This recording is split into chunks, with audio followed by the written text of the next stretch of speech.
श्री स्वामी समर्थ सर्वांना.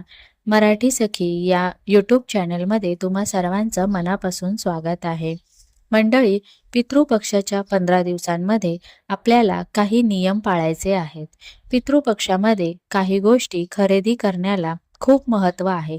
यासोबतच पितृपक्षामध्ये जर काही गोष्टी आपण खरेदी केल्या तर त्याचा वाईट परिणाम आपल्या आयुष्यावर होतो.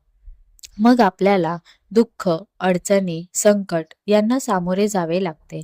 म्हणूनच पितृपक्षाचे नियम काय आहेत? कुठल्या गोष्टींची काळजी आपल्याला घ्यायची आहे? कुठल्या चुका आपल्या हातून होऊ नये?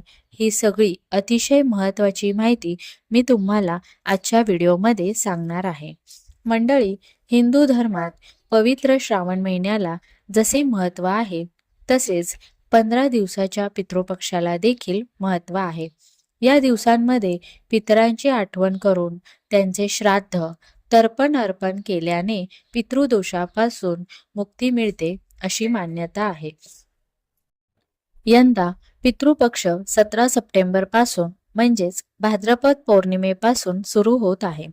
जर तुमचे पूर्वज प्रसन्न असतील तर घरात कोणतेही संकट किंवा आर्थिक समस्या येत नाही. या दिवसांमध्ये काही वस्तू अशा आहेत ज्या खरेदी करणे टाळले पाहिजे.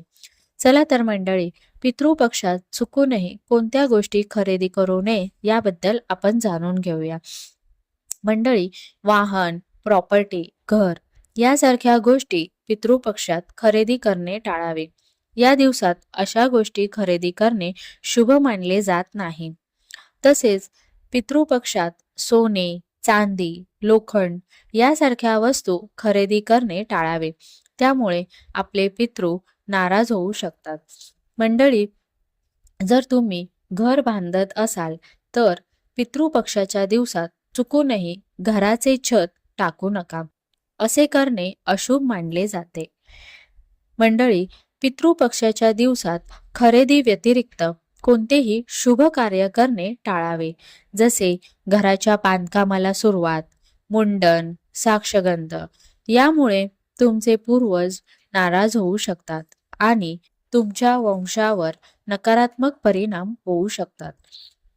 मंडळी, आपल्या पिढ्यांमध्ये जर कोणाची इच्छा अपूर्ण राहिली असेल तर त्याचा त्रास आताच्या पिढीला होऊ शकतो.